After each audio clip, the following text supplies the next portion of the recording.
Okay. Alrighty. Whoop. Hang on. Let's get the mic right out there.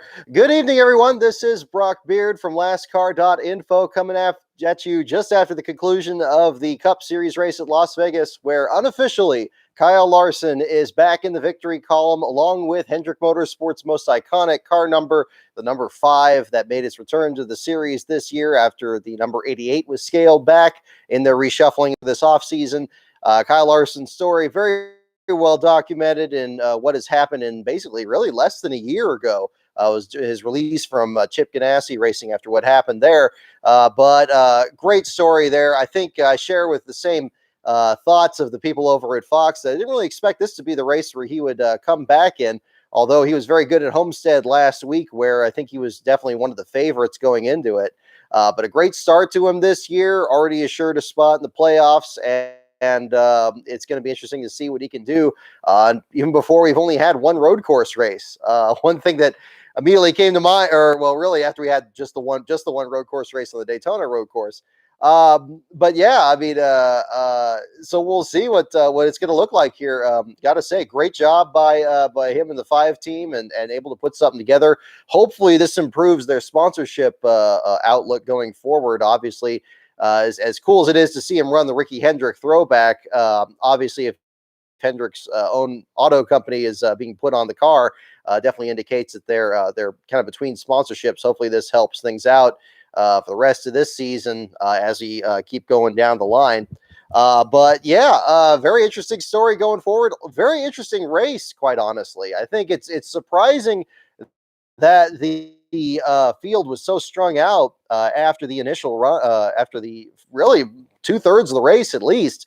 Seemed like everybody was kind of running over the top of each other there. Nobody able to get too big of a lead. Was very entertaining to see how competitive drivers are able to actually be out there.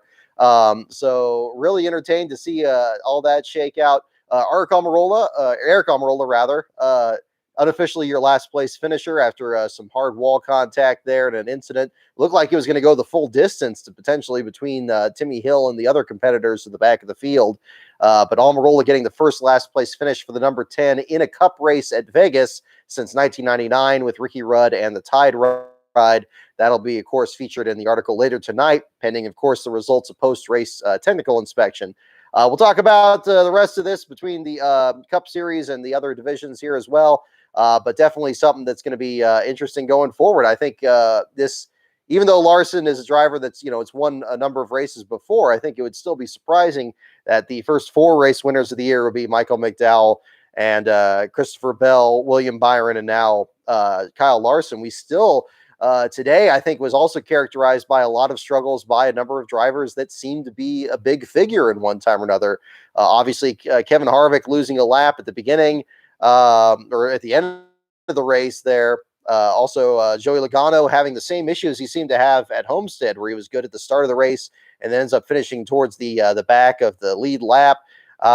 You have other drivers like Kyle Busch not really being a factor in this one, despite some efforts there along the way. It's going to be really interesting to see what happens the rest of this year. I know it's very early. I think it's too early to hit the panic button for any of these teams, especially with the point system being what it is. But it definitely, seeing a mile and a half track, or 2 of them now, where some of these guys aren't really being a big factor in it. You still have some guys like Brad Keselowski who are, and Ryan Blaney getting in the mix of it, and of course Chase Elliott and his amazing save today. Some of the guys from last year are staying in there, but it's really surprising to see which ones so far aren't, and that's going to be a storyline we'll definitely be following the rest of this year. Thank you so much for the super chat there, Beast of Metal. My world for a crew chief who doesn't put his driver back in the pack with winning speed. Oh, and something about stopping cars go woo behind others. That's, I definitely understand where some frustrations are coming in that'll between, I'm not sure which driver or team you're particularly talking about in this case here, but strategy definitely seemed to play a role here. Even before Alex Bowman, for example, seemed to have not the best car out there, but a good top 10 car. Ended up further back in the pack on, tire strategy towards the end of the race. And then ultimately in the final laps, making an unscheduled stop completely took him out of contention for a top 10 finish. Other competitors having real problems out there. I guess you could really point at again, the struggles of even the Joe Gibbs efforts, Truex to an extent, as well as Kyle Busch, although Truex had a good run last week, and I didn't think it was too bad today, but certainly not the way that we're used to seeing Truex in a 1.5-mile track. You could have a situation like that too, but definitely one to kind of look at there. I think the pressure is really on, Beast Metal, you bring up a good point. I think, pressure is really on some of these crew chiefs because the competition is so unpredictable now that we have some of these unusual winners and even some teams that are really outperforming, I think, what people's expectations were. Even Trackhouse's team, again, one other story we followed a lot this year. I haven't seen the documentary yet that posted this week, but I definitely intend to. A great, fix there in that in terms of, them being able to lead some laps with some tire strategy. I know they finished further back in the pack a little bit. Where did they finish actually? I don't think they got a top 20 again, or did they?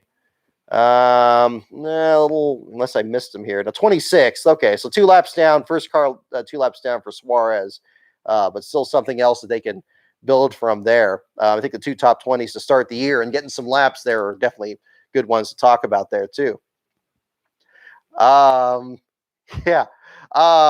Let's see. Oh, confirmation. Yeah, thank you for the super chat as well. Bubba's car having an O-ring failure in the power steering pump in stage 1 is inexcusable. MJ will not be happy with this. New team growing pains. Well, that I have to agree as well, for sure. There's a lot of pressure going on in that team. These things happen though. And I'm sure, MJ's not new to NASCAR in general. I'm sure even at Haas Ellington's shop back in the day, he would have seen plenty of instances of some of these cars having all kinds of problems and everything along the way. Mechanical issues can sabotage even the best runs out there. And Bubba did run last briefly in this race. Ultimately was able to climb back and get a few spots there. That's the kind of determination that you really want any driver to have out there. But we'll see what happens down the road. I mean, it's still a high flight ride, a lot of sponsorship, a lot of backing, a lot of hype behind this team. But certainly if they're going to be, running outside the top 20 on a regular basis, I'm sure he wouldn't be happy with that. It's still kind of early to say, but I know, we've talked about this over the off season. This is a man that's very protective of his brand. I'm sure is said in no uncertain terms that he doesn't write checks to losers during his interview at Daytona there. And, but again, it's early in the season, a long ways to go. And with the point system being what it is, things start turning around a little bit. They can swing around just the right way there. And that's going to be a story to talk about going forward here as well. But thank you for the super chat there as well.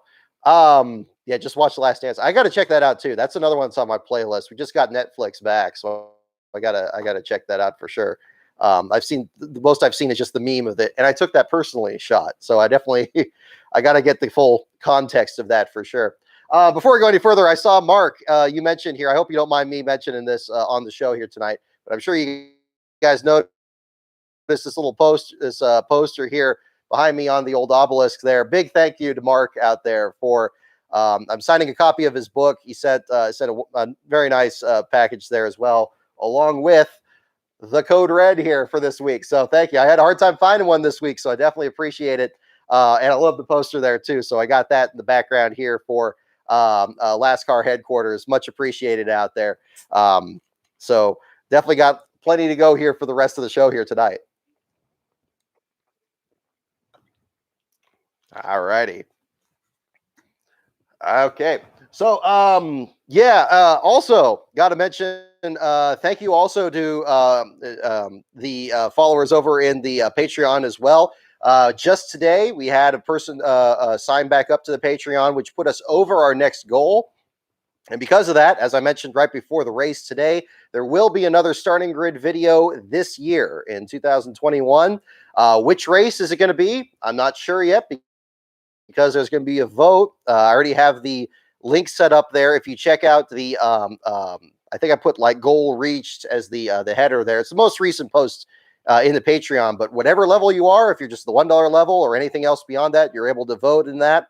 Vote for which race you'd like me to do, Cup, Xfinity, or the Truck Series the rest of this year. It could be as soon as this weekend in Phoenix, or as late as, of course, the championship round in Phoenix.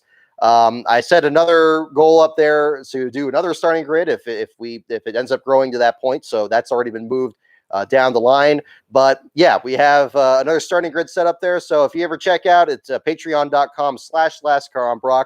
You can go ahead and submit your votes in there. If you haven't joined it yet and you're interested in voting, sign up between now and March 15th at midnight, which is when the cutoff is, and you can vote as well. So that option is out there. If you forgive the plug on that, definitely want to make sure I mention that as well. Death Killer, I see your mention there. When's the next field filler episode? Still taking my time on that one. Been working on the script this week, juggling that with the Derek Cope book. I want to take another run at the Cope book with the description of course, what happened this year with the last place finish of the Daytona 500. But I had an idea for that, and I kind of worked that into the book there. So it's really going to continue through the first part of this year when the book itself is finished. I was working on that, and now I'm going to kind of move on back to the field filler episode and start getting that together. I want to get the script done this week if I can, and then get ready to record it. I'm also in the process of upgrading the computer here as well in the next couple of weeks. Again, big thanks to the Patreon members out there for that. Because of course, if since we're still waiting a while until June before we cover races, I've been able to put more money into the actual production of these videos. Hopefully, get a little bit more in terms of stuff going on during these live streams, improve the audio a bit more, and we'll get that going too. So again, big thanks to you folks out there supporting it, and for that matter, those of you supporting this YouTube channel as well. If you're just sharing the links to the videos, if you're unable to join the Patreon, I know times are certainly tough. Best way you can help support this channel is just keep sharing these videos and getting them out there. I still get so many comments on 3 Before February and the Rise of the Field Fillers series and these live streams here. So big thanks to all of you for sharing those as well. So that's a big deal on that. Let's see. No tires, just gas. I think I did get your email there. Thank you for that as well.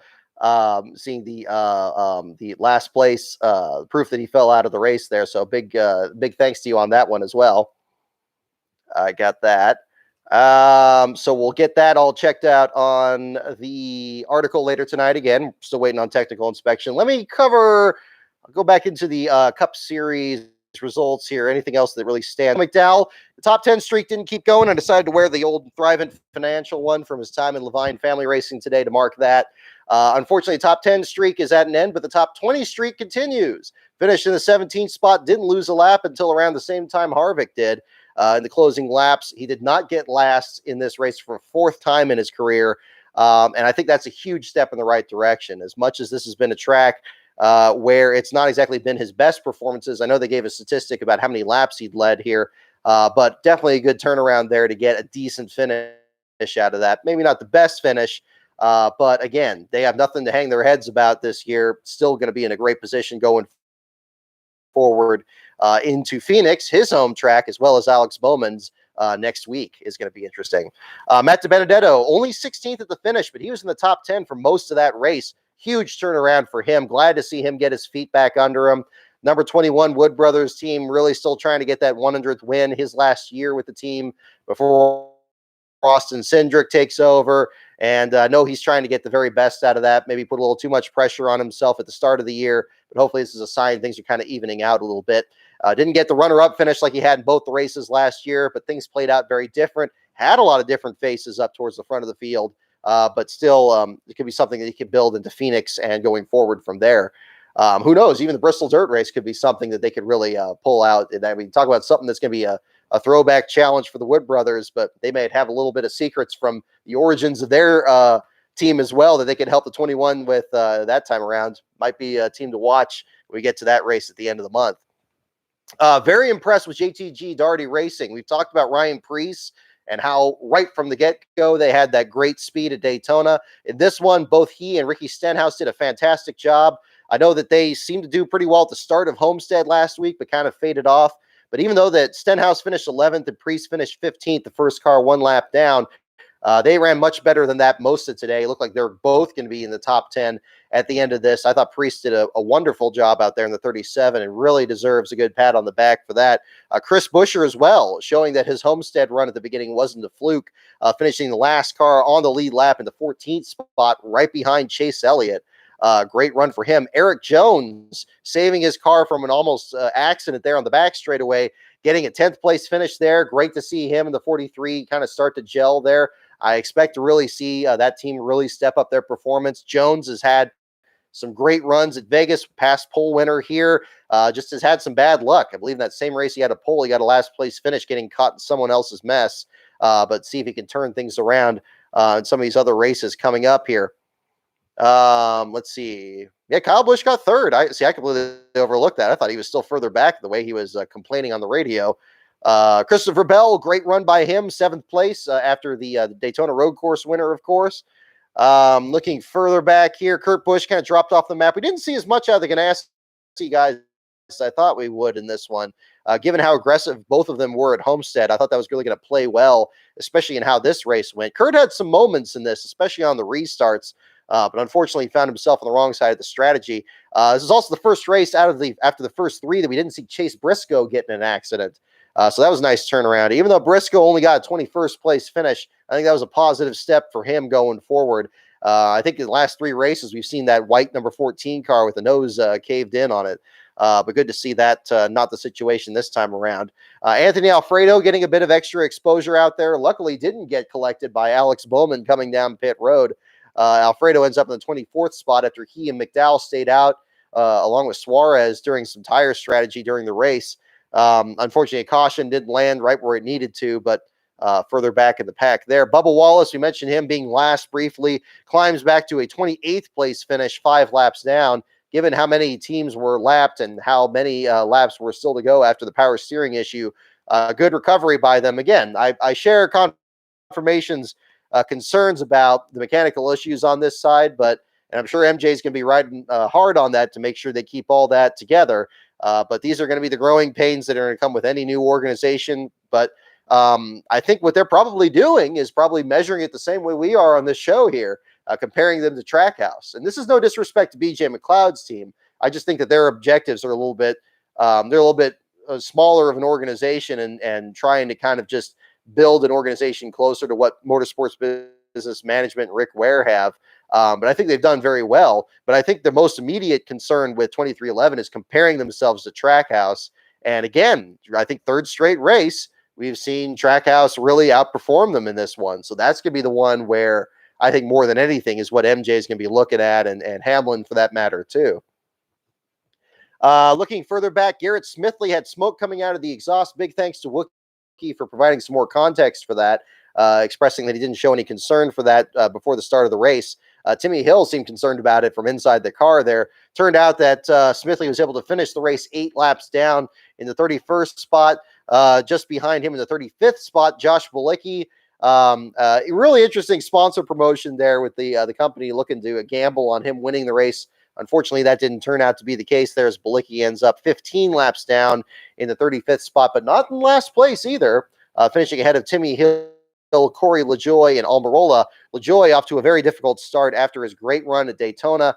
He blew an engine last week, blew an engine apparently again this week. It looks like at the downforce tracks, they're going to have to figure some stuff out at the Spire team. Justin Haley, the teammate there in the 77, getting 29th. Didn't really get a lot of coverage there during the race, but solid run there for him as well. So we'll talk about that. Timmy Hill still running a 2018 Camry and Cup. I'm not sure on that one. It looks like, it's hard to tell from one to the next. It doesn't seem like too much of a difference on that, but hard to tell on that one. Tyler Bramble, what happened to LaJoy? I didn't hear it personally, but Racing Underdogs tweeted that there was an issue where he dropped behind the wall, smelled something in the car, seemed to indicate an engine problem or some kind of issue under the hood. A lot of mechanical issues in this one, making it kind of interesting, but a lot of drivers getting back out there one way or the other. We mentioned Josh Bilicki earlier. When he briefly ran in last, they had an issue in the fuel cell there. I guess the fuel pickup or some kind of electrical issue there. It was just a matter of plugging something back in and getting him back out there. He even got back out without dropping to last initially. It was only after a second stop that he dropped to the back there. Most competitive last place battle we've seen so far this year. I wasn't expecting to see something like this until we got to a place like Kansas or something, but definitely going to be interesting to really talk about that. Let's see. Just check and make sure I didn't miss something on that here. No tires, just gas. How many last place finishes have Almirola had? 12 now, which is surprising. And not all of those are starting parks. It's not like Michael McDowell's statistic, where a lot of his 34 last place finishes were with Phil Parsons, wearing the PPR hat today. We'll get into that with the Xfinity race here as well. Yeah, again, a different situation there with his career. A lot of those last place finishes were actually in the 43 with Petty. I guess between 2012 and when he joined Stewart Haas there, those 5 or 6 years, it was a real struggle there. It seemed like he was getting a number of different last place runs, especially from accidents. But in the 10 cars, it's only his second last place finish with that one. So a very different scenario to talk about on that too. Let's see. Bubba's running the old 95 stuff, not JGR's a game. Well, okay, that would be interesting. So if there's, I mean, again, that team was really doing pretty well with Christopher Bell last year, so that's not really terrible equipment either. But that'll be something. Yeah, Kyle Larson's Larson never went anywhere. Well, yeah, that's true. He did tear it up quite a bit in the dirt tracks last year, but certainly back in the Cup Series here for a bit. You're saying a gear issue, Robbie Burns on LaJoy? Okay, so I guess that would be the situation on that too. Let me get the Xfinity results here. We'll cover the other races, of course, as well, because both of those had very different last place battles in there, at least in terms of how those played out. Looking back to the Xfinity Series race yesterday, AJ Allmendinger a winner, Daniel Hemrick second for the 8th time in his career. Just can't seem to break through. We talk about Ryan Sieg a lot, but Daniel Hemrick right in that group.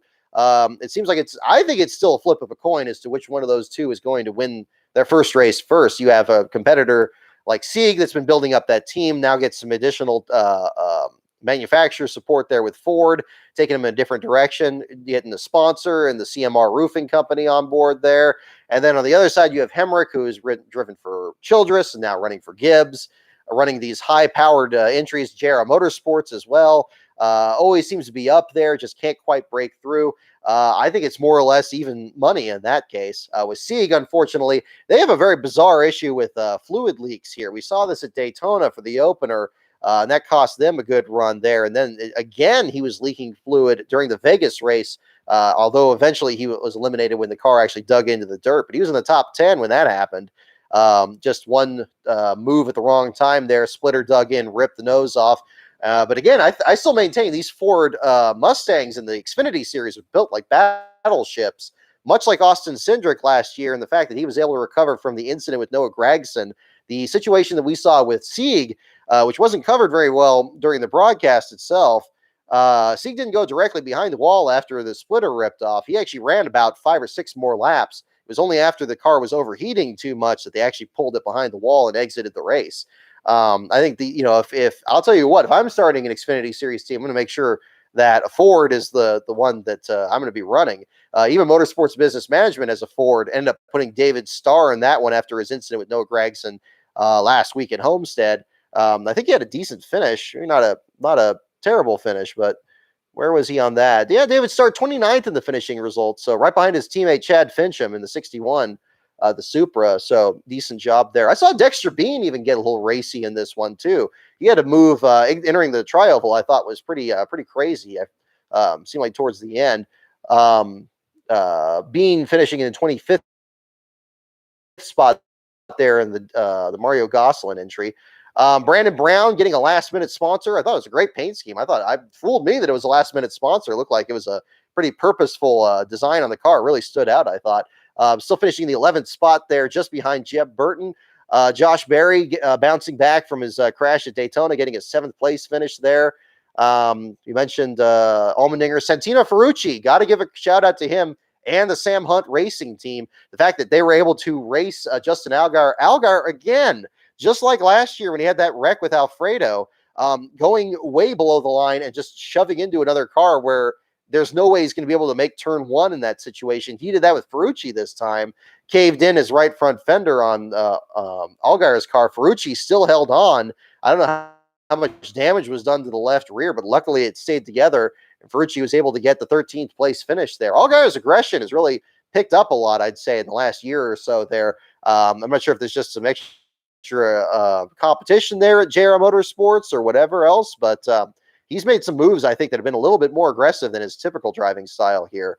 But that's been something to capture there. Tommy Joe Martin's 15th place finish. Great run for him in the first run with the Discover Denton paint scheme. Right ahead of Josh Williams. Williams, I think a 16th place finish is almost disappointing for those guys nowadays. They're getting to be on the fringe of top 10 teams, not top 20 anymore, which is why I don't really pay as much attention on that program there. Much like Jeremy Clements in the 17th spot. Maybe about 5 years ago, that would be a surprising run out of Clements, but even he's able to get into the top 10 with the very limited resources that they have. Still get knocking on the door there too. Tyler Reddick, unsurprisingly, is a Cup invader, getting in the 12th spot there, rather, at the finish, right behind Brandon Brown.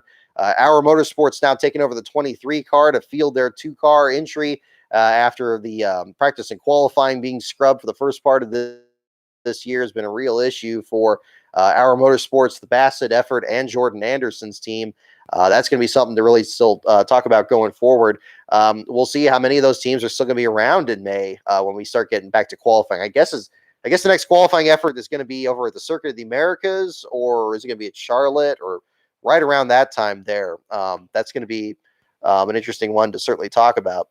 Harrison Burton, good recovery from that spin off of Austin Cindric's nose, and the 9th place finish there. Speaking of Cindric, of course, he had the second of the two surprising coincidences with cautions that came out to save a driver with tire issues. Cindric having a tire go down, couldn't make it to pit road. Moments later, Ty Dillon collides with Riley Herbst. This ends up giving Herbst the last place finish, the first of his career in the Xfinity Series, and the first for the 98 since the 2001 Daytona opener with Elton Sawyer. You get that situation there that puts Cindric back on the lead lap, and ultimately is able to cash in on that and get fourth. This is a very similar situation to what we saw in the Truck Series race on Friday, which we'll talk about here as well. Mike Harmon's team had the best of times and the worst of times in this one. Seemed like both of them were going to get top 20 speed there, but unfortunately Kyle Weatherman had problems right from the start with issues underneath the hood of that car. Ended up getting back out there, running multiple laps down. His teammate Curry was in the top 20, got rear-ended by Myatt Snyder, then had another issue, a mechanical issue that dropped him behind the wall. He ends up finishing in the 22nd spot, and we had, where is he? 47 of Weatherman back in the 33rd spot there. Unfortunate for Brett Moffitt, we talked about the Chris Sauer team. Back in the 34th spot there after getting collected in one of those late race accidents. Stephen Parsons bringing out the Dogecoin hat today. Apparently a fire underneath the hood of the car. Glad Parsons was able to get out of the car okay. But the return of the Dogecoin car for the first time in 5 years, or I guess 6 years at this point, unfortunately didn't result in a very good finish there for the number 99 in the BJ McLeod effort. Sieg in the bottom 5, as we mentioned, with the overheating. Timmy Hill, Matt Mills with electrical issues, and Riley Herbst with the first last place finish of his Xfinity Series career. And that was about the tail of the tape with that one as well. Let's see. Yeah, Justin Allgaier can't get out of his own way. It seems like that sometimes. I'm sure the aggression is something I'm not really used to seeing what he has in that situation, but that'll be that's one to certainly talk about. All righty. Let's jump into, goodness, we got 82 people here. I know we got a couple other post-race live streams going on right now. Very definitely really appreciate you guys tuning in. Let's jump into the Truck Series results here, and then we'll do some trivia here after the fact. Let me load that up. Let me get some more of Matt's Code Red here in the meantime.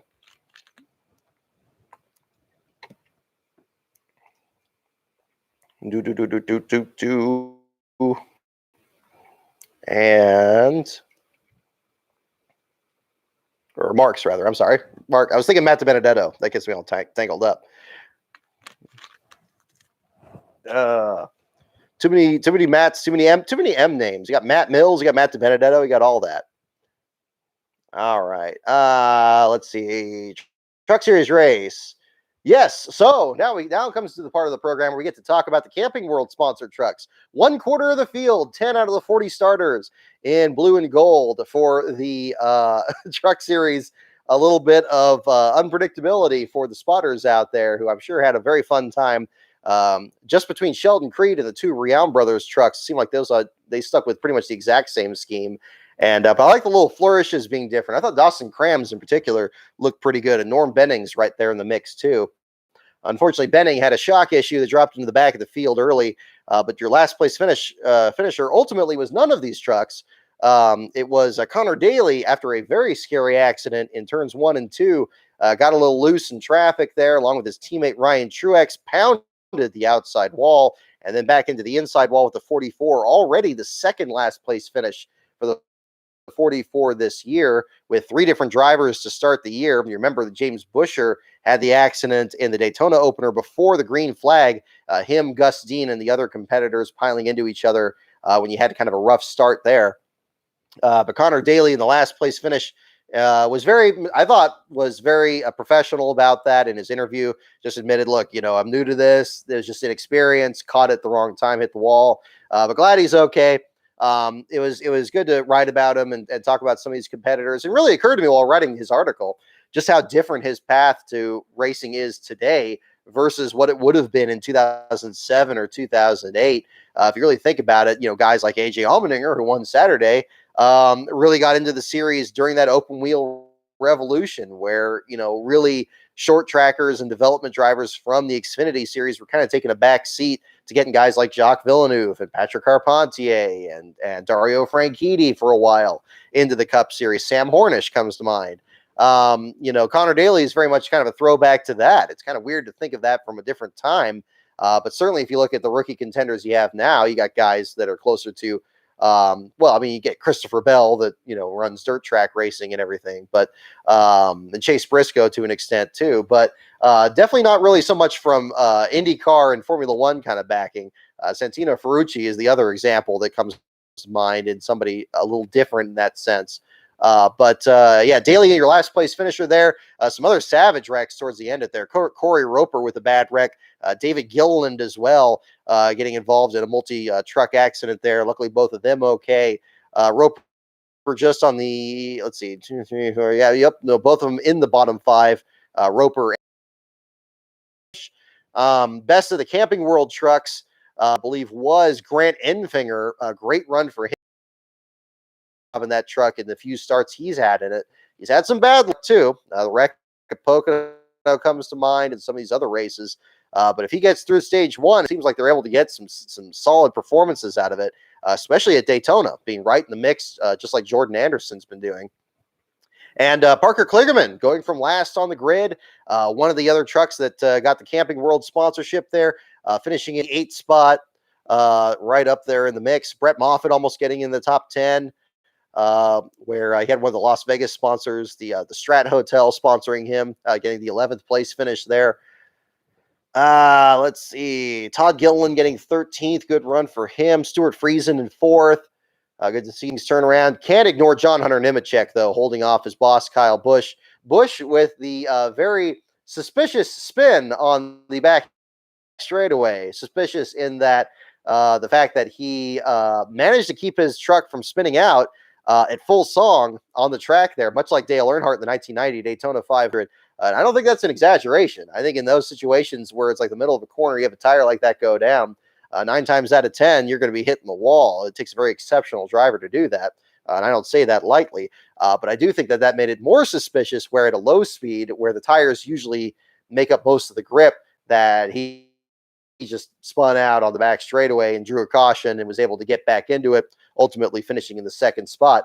Michael Waltrip was noticeably quiet during that the whole time, where Austin Dillon was trying to ask him questions about that. But definitely reminiscent of things, well, maybe not confirmed, because Kyle Busch, of course, is smart enough not to admit that he spun out deliberately. But I think most that were watching that could probably read between the lines in that particular instance there and see what happened there. But at the end of the day, Kyle Busch, doesn't earn points for this, just going for the win.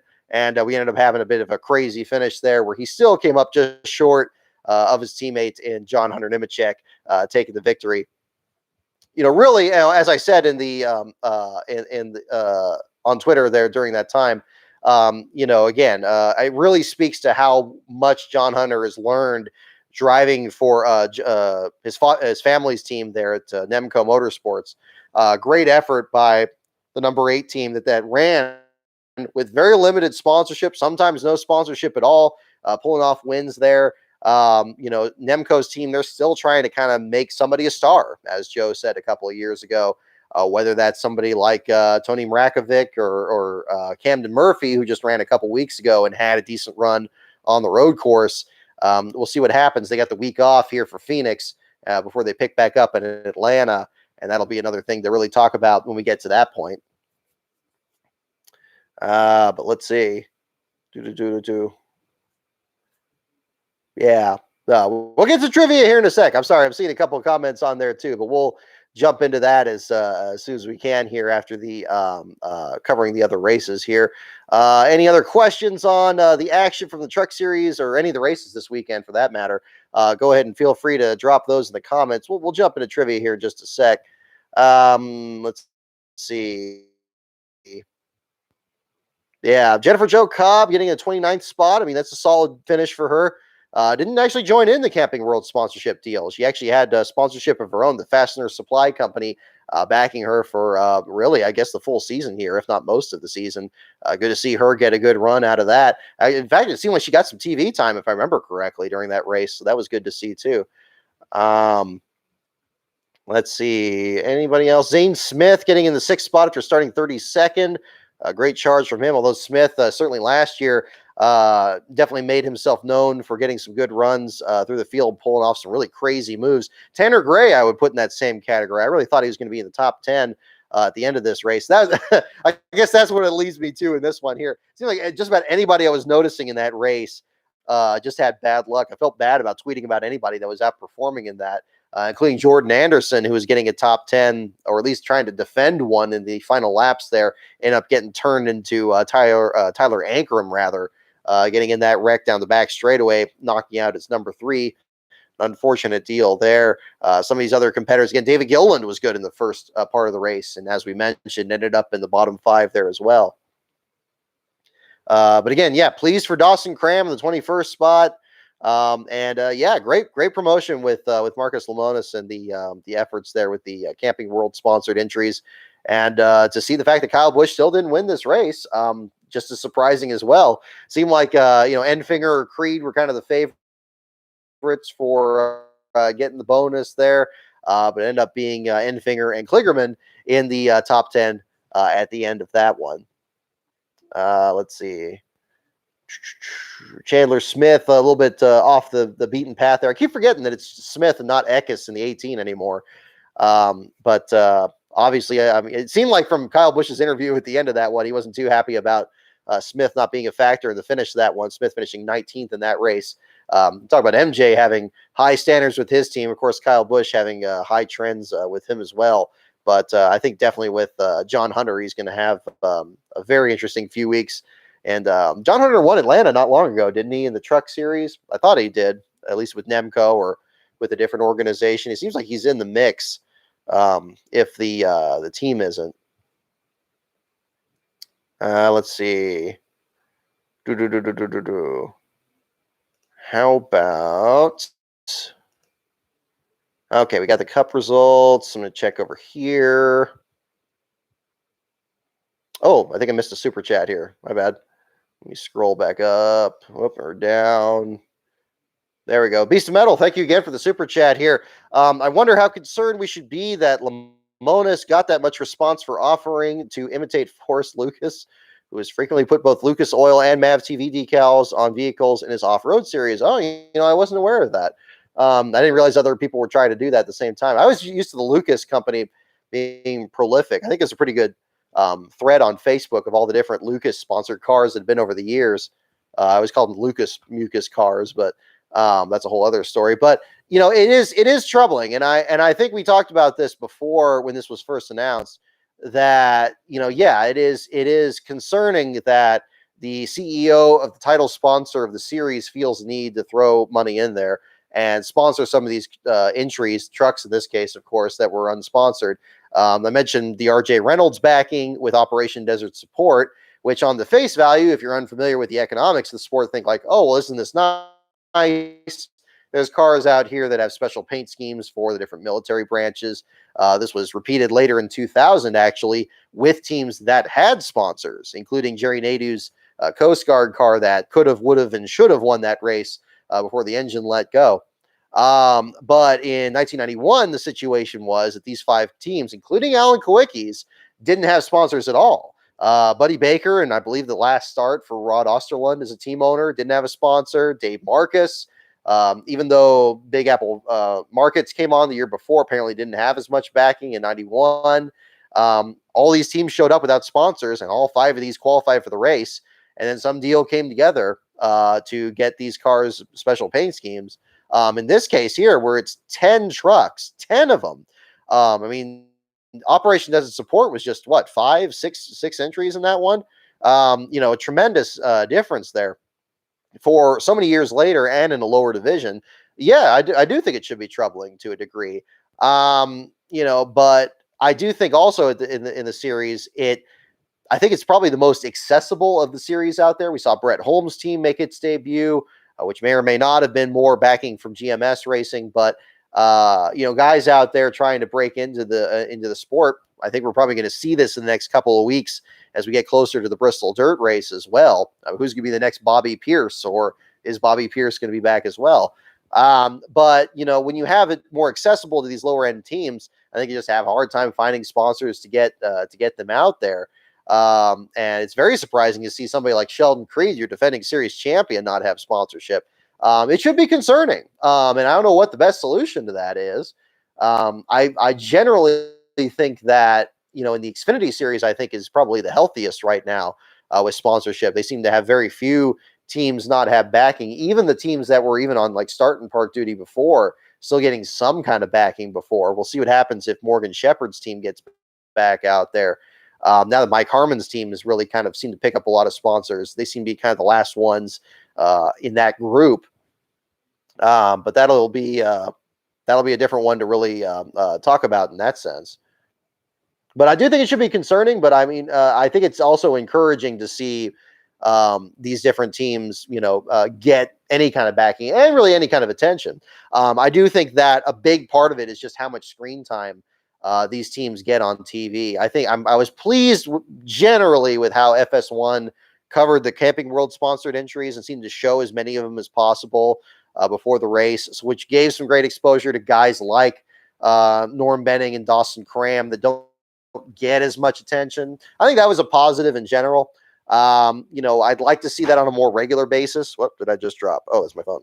But then you could have something like that, maybe work it out, a bit closer. You watch older truck broadcasts, even Michael Waltrip would do a segment where they do like a spotlight on certain drivers or teams that were making their debut or really outperforming, just kind of giving them a shout out. That's something that kind of really needs to come back. I think that people get hung up a little bit too much on the playoffs now to allow for that. But that's I think that's where the strongest stories come from there between those series. I really do think the Xfinity series has become must see TV here, really. Even on a 1.5 mile track, this week's race was a perfect example of that too. Even with the different competitors in there. Robbie Burns, look at all the Monster sponsored cars and drivers. Yeah, exactly. I mean, you got that too. Even though Monster isn't the title sponsor for Cup anymore, it's interesting to see which sponsors actually try to have as broad of a attention in the sponsors too. C2 Coke schemes all over again. Yeah, man, I didn't even watch that race live, but it's weird to see like how many different manufacturers and drivers were involved in promoting a worse tasting Coke. So who knows how all that shakes out.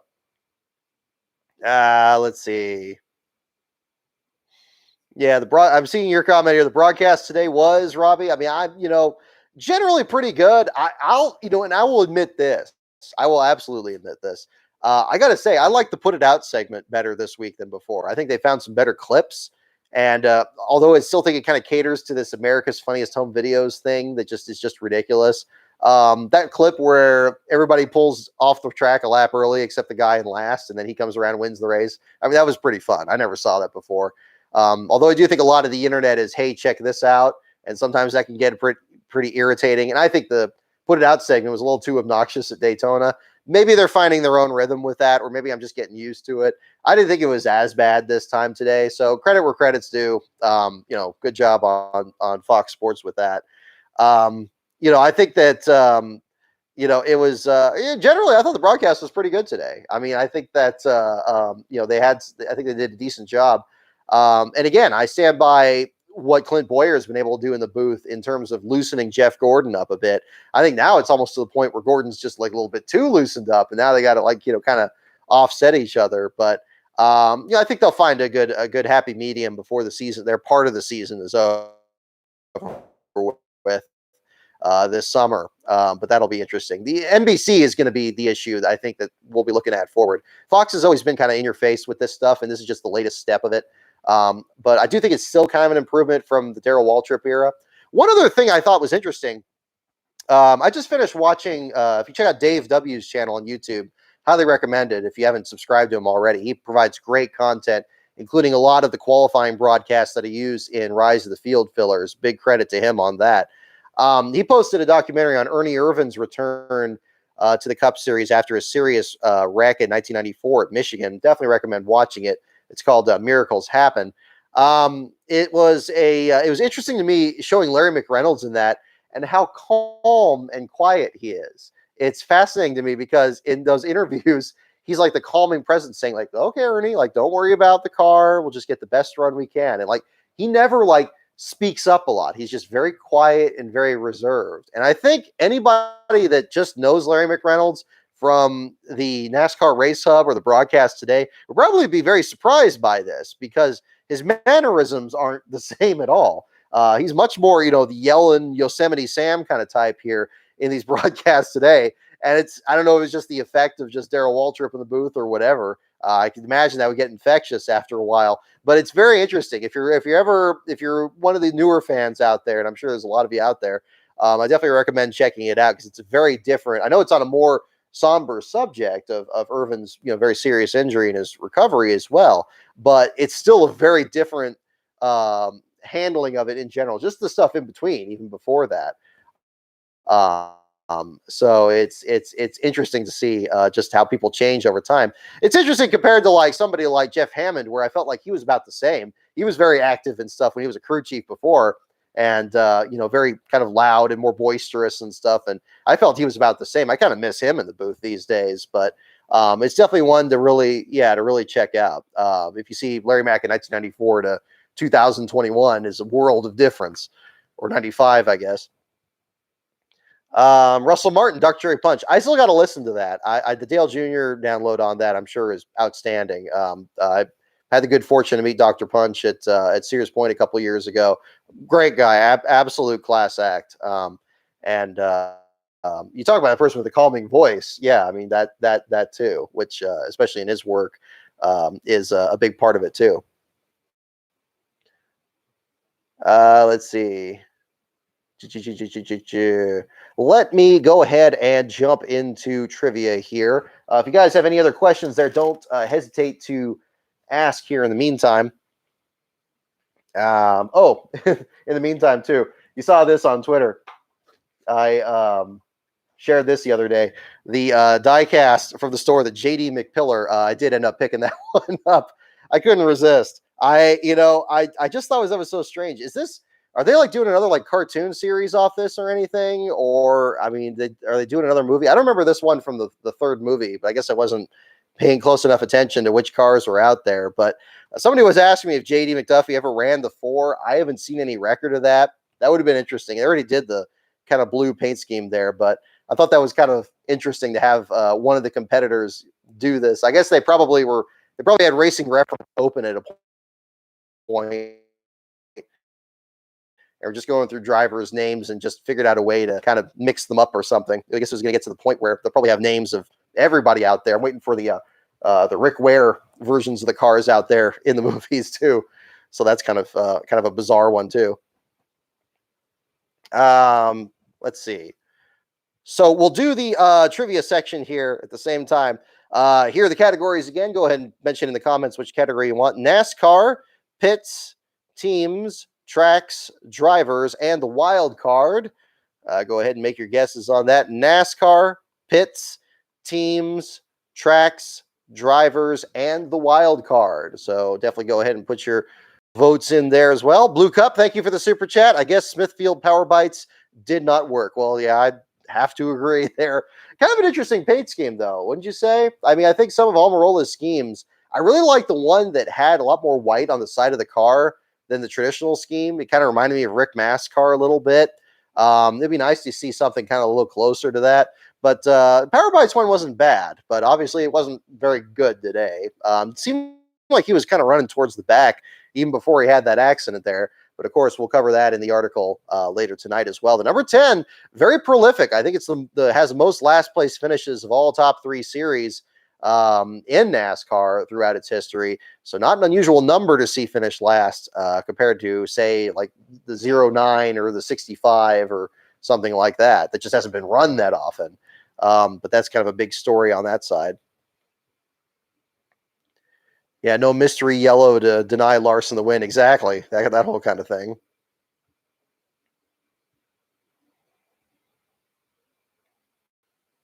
Let's see. The Brock air dam diecast. I like that. That'd be pretty cool. You never know. Let's see. We got here. I see a few for drivers here already. One thing I thought was weird with the Cars movies too, while I'm thinking about it, when they do these, when they have like the ones where it's like the celebrity drivers in there, why are most of them jerks? Like I get that like they have to have conflict in the story, and it was cool when they bring in like Jeff Gordon and Ryan Blaney and Daniel Suarez, but they always have them play characters that are just the foil. Like they're always like the Mike Mulligan and the Steam Shovel thing, where they're like the new ones in town that are just kind of, kind of bumping Lightning McQueen out of the way. They never seem to be like friends with the character or anything. They're always, I mean, again, it's supposed to be race cars, so I guess the rivals, so I guess they can't. But like even when they brought in like Lewis Hamilton and stuff like that, it's just like, I don't know. I guess they can't have everybody be friends with the character because I guess you wouldn't have a story at that point. But it just seems like a strange choice that you would have like a celebrity in there just to talk trash about the main character. Of course, if the main character is just an actor, I guess that would be pretty easy to do. So that would be that one.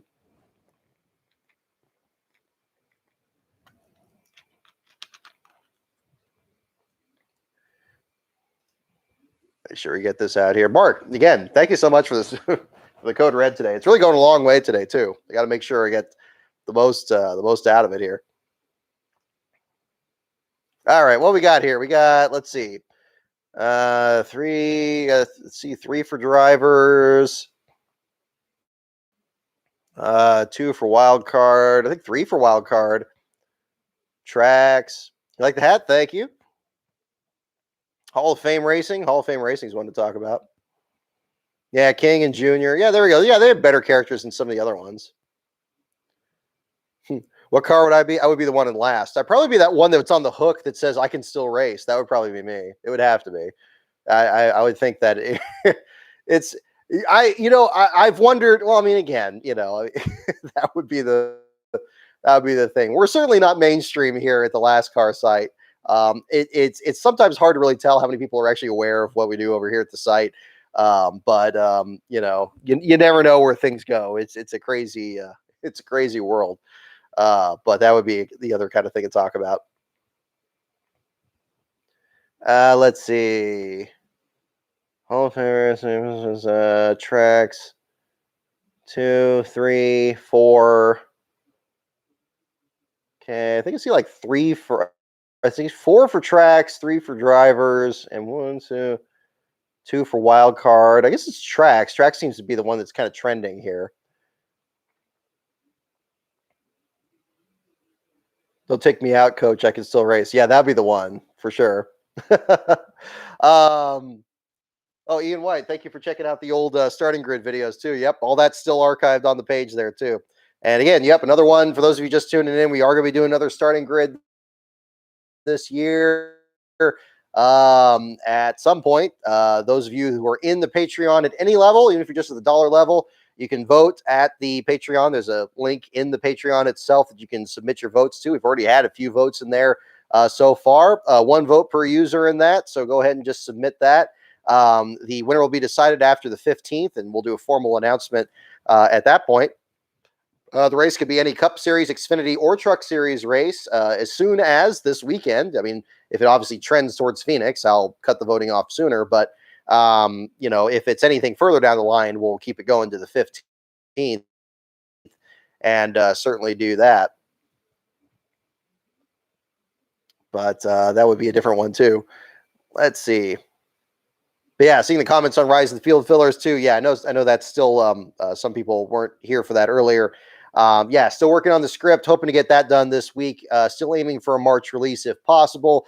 It's just taking a little bit longer getting it together, but hopefully we'll get that out to you guys at the same time. So very excited to get the story of Hoover Motorsports out to you guys and continue that series, because I have interviews already done for the next 2 episodes after that. So hopefully once you get this one done, it'll the next couple will be able to come together a little bit more smoothly there at that point. So still working on that, but very excited to bring that one to you guys when it gets ready. So we're going to do the tracks category here because I know we had a few on that, and we'll jump into that.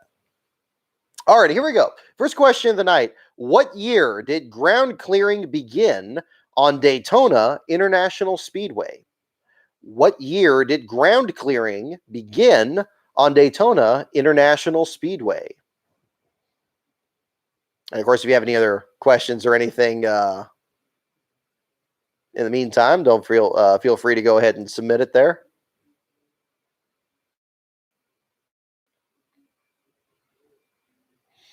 Saw a couple comments on Hall of Fame racing. Is people trying to guess the answers before we get to the questions? Maybe that was an interesting team. Terry Labonte, Tony Raines. I always still remember the DLP commercials with the "just couldn't wait, could you" kind of thing. I don't know. Only you watch any broadcast from 2006, you probably see those commercials more than anything else. All righty.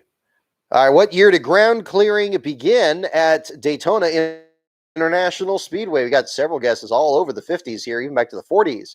58, 57, 52, so forth.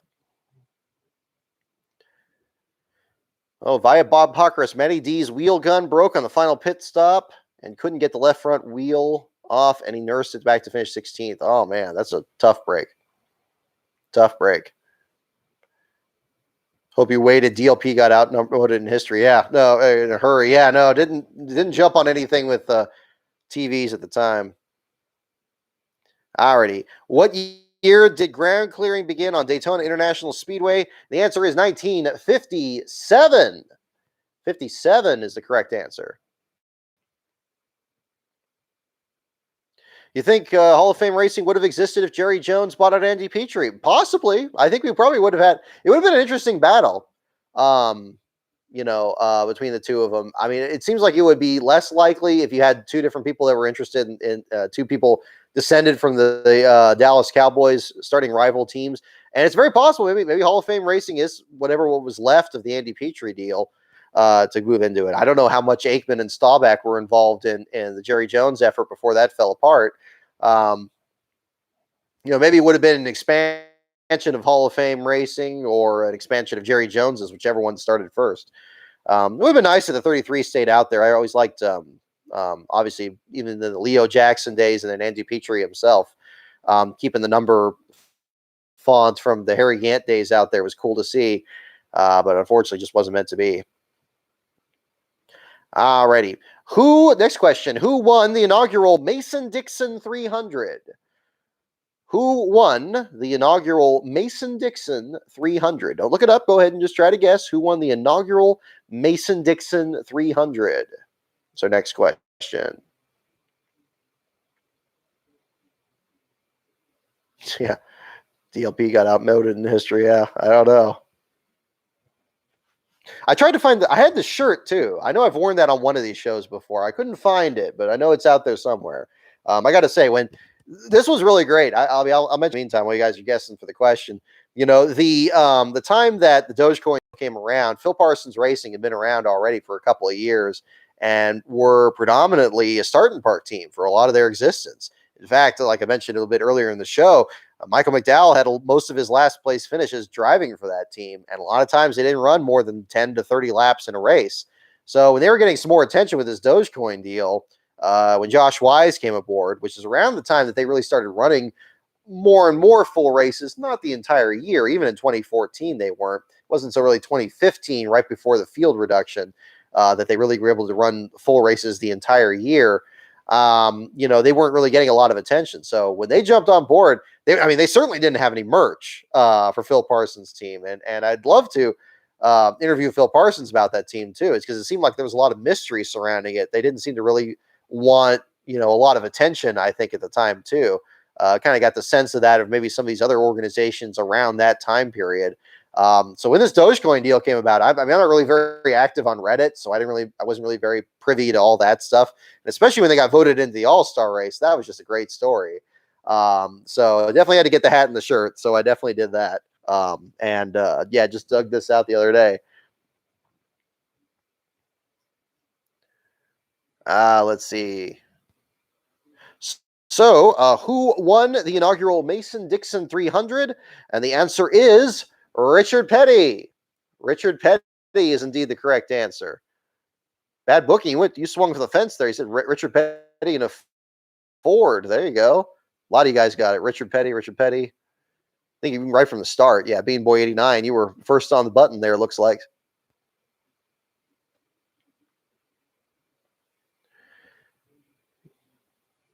Yeah, Jerry Jones is a NASCAR owner. Maybe it wouldn't have worked. I mean, it's amazing how much Joe Gibbs was able to make that team work really from the start.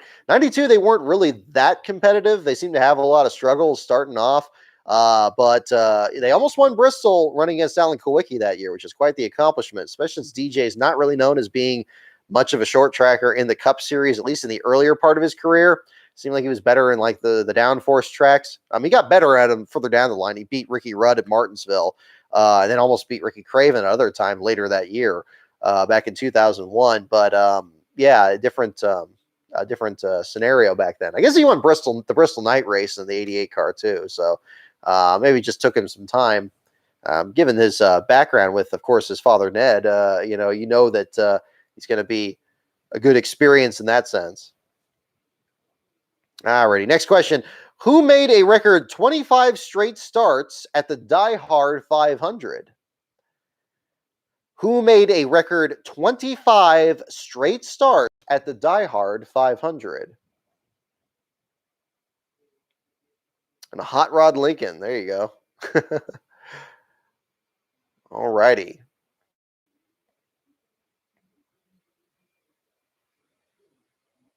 Yeah, Staubach and Aikman just invest in the Jerry Jones team. I'm not sure if Jerry Jones would have been happy with two of his players, or two Cowboys players. I guess not his players necessarily, Staubach, but investing in his team. But then again, maybe it would have just been called something different. Who made a record 25 straight starts at the Die Hard 500? There you go, a little bit of old school race names. Again, this is the late 90s we're talking about with these statistics here. So this may very well have changed in the time since then. Okay, we got several guesses for Dave Marcus, Darrell Waltrip, Harry Gant, Richard Petty, Ricky Rudd, Earnhardt, Dave Marcus again, Bobby Allison. Ooh, there you go.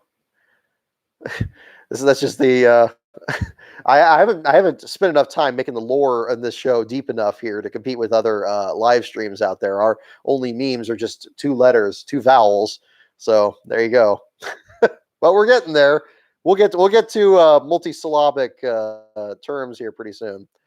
Who made a record 25 straight starts at the Die Hard 500? And the answer is indeed Dave Marcus. Dave Marcus.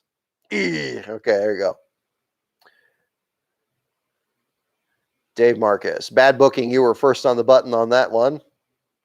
First to the buzzer. All righty.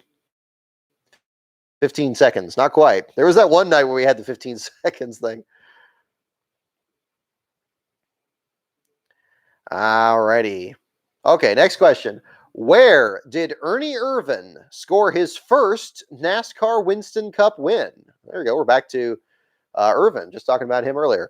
Where did Ernie Irvin score his first NASCAR Winston Cup win?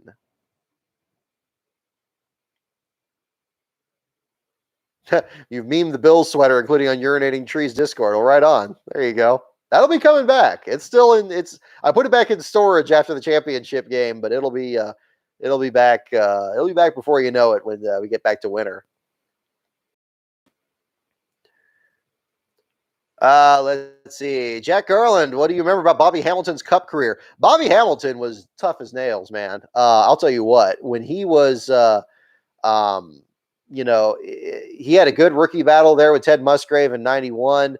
And I know his truck career is what gets remembered more often than anything else, but a lot of his Cup efforts were very impressive. I mean, the Martinsville race, he just dominated that for Morgan McClure and what ended up being the last win for that team. And then, of course, in 2001, a green flag all the way at Talladega in the first race after the passing, first plate race after Dale Earnhardt's death. Pulled off just a huge win in that one, and was exhausted there at the very end of it, but still did some incredible moves out there. Great plate racer and a great short track driver. Very diverse in his background. I think in the middle tracks he wasn't quite as competitive. Obviously, you see the clips of him getting routed out of the way by Dale Earnhardt at Rockingham, or his win at Phoenix in 1996. But generally, I wouldn't really think of him as so much of a downforce driver. But if it came down to the short tracks or the super speedways, especially later in his career, he was certainly one to watch, which I think is why he did so well in the truck series, because it was basically just the big tracks, the small tracks, and very little in between. Yeah, Hamilton was fun to watch. It was so sad when he passed, because he seemed like he was just a really, really cool guy.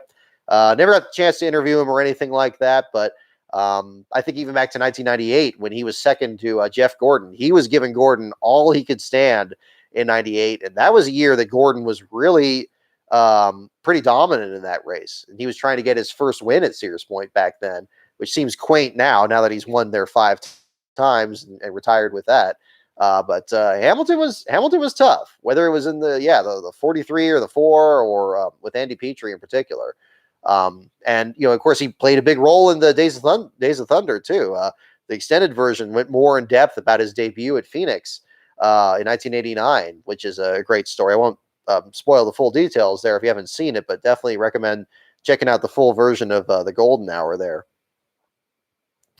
Alrighty, so where did Ernie Irvin score his first Winston Cup win? Of course, a lot of you got it there. The answer is indeed Bristol. It's Bristol, baby. Yes, indeed. 1998, 2 years before you were born. My goodness, now I feel really old. Now I feel balder than usual. But there you go. Yeah, I'm a little long in the tooth, I'm afraid. But that's what comes with the territory. Yes, it is Sears Point. It's still Sears Point. I'm counting down till Sears Point in June, and that's the big goal for that one this year. Yeah, he was in the Kodak car. Bobby Hamilton won. That was cool. But that'll be one to talk about. All righty. Okay. Let's see. Here we go. Next question. Where could you watch a race and then go swimming at nearby Philpott Lake? I'll read that one again. Where could you watch a race and then go swimming at nearby Philpott Lake? Philpott spelled Philpott Lake. Philpott Lake. Where could you watch a race and then go swimming at nearby Philpott Lake? Yeah, it's a tough one. I that name doesn't ring a bell. There's one that seems like a good guess, but I'm not sure if it's called Philpott Lake.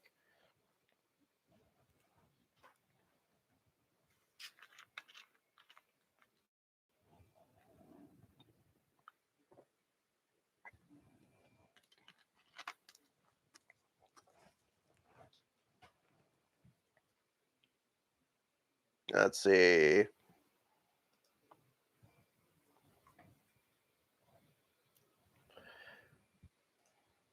Alrighty. Where could you watch a race and then go swimming at nearby Philpott Lake? Yeah, that's what it throws me off too. It's not one that I think of.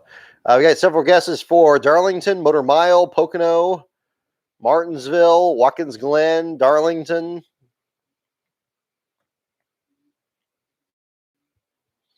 Yeah, I heard that. Yeah, the GT World Challenge was over at Sears Point today. That's cool. They put on a good show. I was hoping they'd still be in an accompanying race to one of the other events here, but maybe in long term that would be one to do. But I guess they have their own weekend on the schedule. I like to see the Lemons race again too. That's always fun at Sears Point.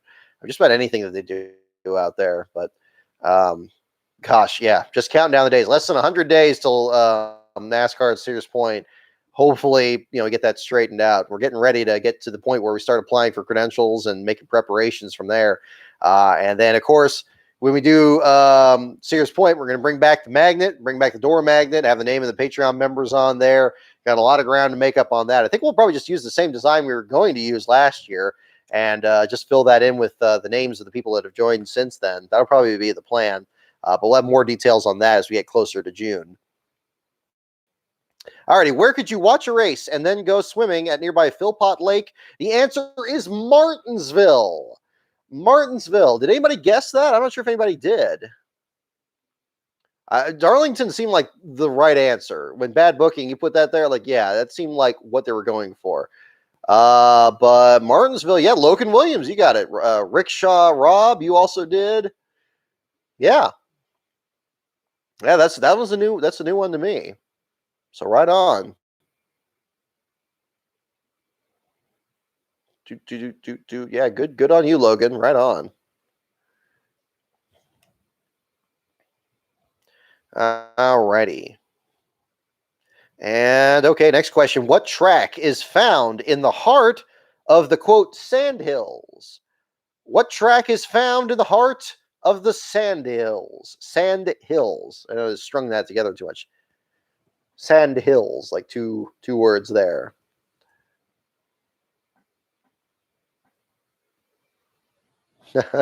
What track is found in the heart of the sand hills?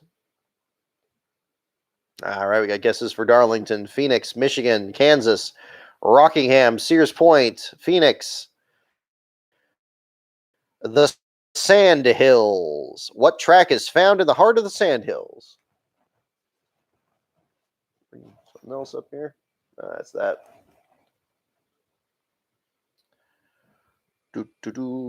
Track is found in the heart of the Sand Hills, Phoenix, Sears Point, T, Phoenix. Alrighty, and the answer is indeed Rockingham. Rockingham is the correct answer. Think about late 90s answers. If you guess like Phoenix, that's not a bad guess. I mean, again, if you're talking about the desert, that's good. Looks like a few of you got that one. Beast of Metal looks like you were first to the clicker on that one. Stephen C. Also, Good Eye Brian. Sorry, that was a mouthful there. Glizzword. There you go. Right on. Yep, Rockingham. Rockingham is indeed the correct answer. Alrighty. Thoughts on Matt Kenseth? Yeah, great. Great driver. Great pick to make if you're trying to fill out your fantasy lineup at Daytona in particular. Terrible at Sears Point. Terrible. I was looking forward to him running again last year in the 42, and then when that got canceled, that was too bad. So it looks like we're not going to see him improve on finishing any better than that 1/8 place finish he had in 2008. I think his average finish is still like 21st or something. He got so many times, especially he seemed to particularly have problems with the S's. I think just about every year he'd have like some kind of a wreck out there. That was kind of the different deal. But still, Kenzeth, great sense of humor. I think he'd be great in the booth. I'd love to see him try that. But I'm sure he's probably, like a lot of these drivers, looking to try to do something different. What vegetable, next question, what vegetable once grew where Pocono Raceway now stands? What vegetable once grew where Pocono Raceway now stands? Let me shrink this down here. Looking for something here in the meantime while you guys chime in. Where is it? Where did I put that?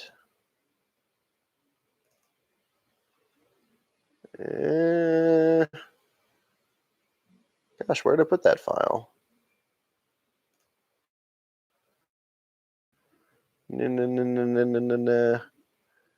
Trying to find something here that I left from a while back.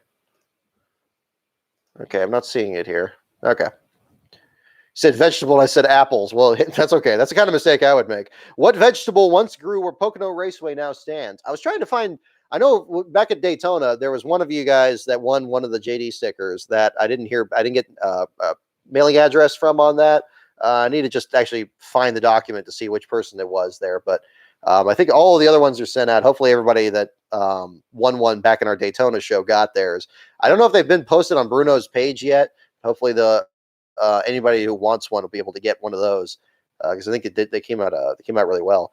What vegetable once grew where Pocono Raceway now stands? The answer is spinach. Spinach is the correct answer. Yeah, we got corn, cabbage, the devil's lettuce, potatoes, onions, marijuana, spinach. It's spinach. See, Charles Peterson, you caught on to it. There you go. Turnips, apples, carrots, beet. Oh, okay, Zachary Leffler, you got really quick on that one. Yep, Zachary Leffler, you were right on it. Spinach is indeed the correct answer.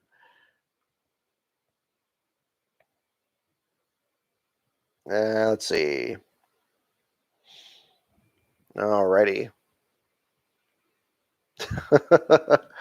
There you go. What track earned Dale Earnhardt his first Busch Pole Award? What track earned Dale Earnhardt his first Busch Pole Award?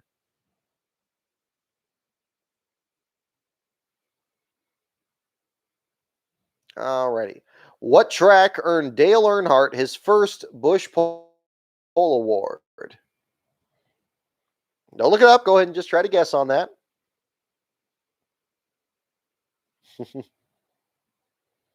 It's barley and hops. It's a vegetable. There you go. There's lots of guesses. Some of you guys have very interesting ideas of what a vegetable is. That's I'll tell you what. What track earned Dale Earnhardt his first Busch Pole Award? We got guesses for Bristol and Riverside and Dega and Tiburon, Dumpster Fire, Richmond, Nürburgring. Nürburgring. There you go. Copyright David Hobbs. Hickory, Kentucky, Nashville. Yeah, ready.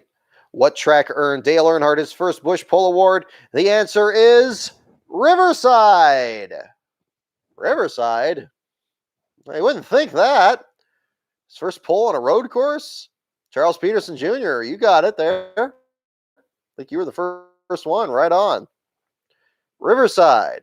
Almost seems like it would be a Bristol question. Or maybe Riverside would be too late in the year. But nope.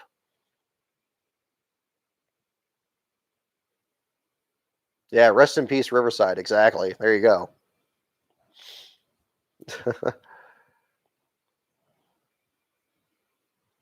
I definitely had to make sure to do it on this side of the room for today's show today, too, because I think there we go.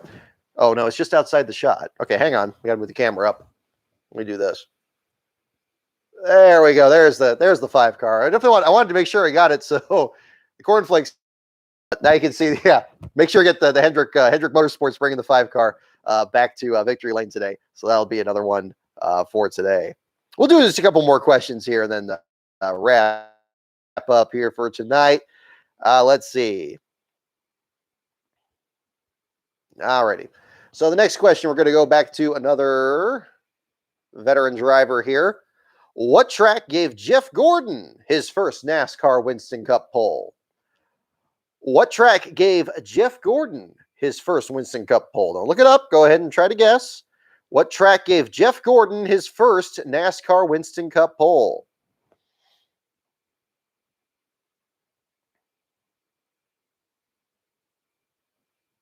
There we go. If I could go to any old race, where would I go? Oh man, I'd like to go to Riverside. Riverside would have been interesting. Just driving through the mall where it used to be, it makes you really wonder what it was like out there when it was just desert. It's a little hard to imagine because there's just literally nothing there. But the gradual grade of it, where it's kind of uphill into where the end of the S's were, that's still kind of there. Nothing's really flat out there. So whatever they did to bowl it over, they didn't really do anything to change the elevation so much. They obliterated anything that was sitting there, but not the elevation, which is interesting. So that would have been something to see. What track gave Jeff Gordon his first Winston Cup pole? The answer is Charlotte. Indeed. Charlotte is the right answer. A lot of you guys got that, it looked like. Charlotte. Bean Boy 89. I think you were the first one on that one. You always enjoyed Levi Garrett's scheme. Yeah, that's a good one, too. A lot of iconic number 5s for sure. All right, text complete. Do we have a confirmation on that? That wasn't really so much waiting for it there, but I guess the last couple of these shows have kind of gone on to when the confirmation was. I'll go ahead and pull that up here in the meantime. And yes, indeed, 2 minutes ago, Bob Pockra's tech is complete. Larson is the winner. Custer expected to lose his crew chief for one race because 2 lug nuts were loose or missing. 1 lug nut loose or missing. Monetary fine to Harvick, Truex, Buescher, Kyle Busch, and DiBenedetto. So DiBenedetto on top of the gun failure there, having a loose or missing lug nut there as a result of that. So they get a penalty on that one as well. But Larson, your winner. And so your last place article will be on Eric Almirola. I've mispronounced it for so long. I'm used to saying Arik, but I tried to change it so it's Eric. We'll see how well that works. Eric Almirola, your last place finisher for the Cup Series race today. Alrighty, so we'll do one more question here tonight, and we'll wrap this up here. Alrighty.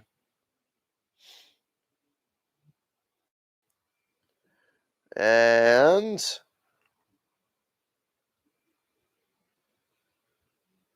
dude, not that one.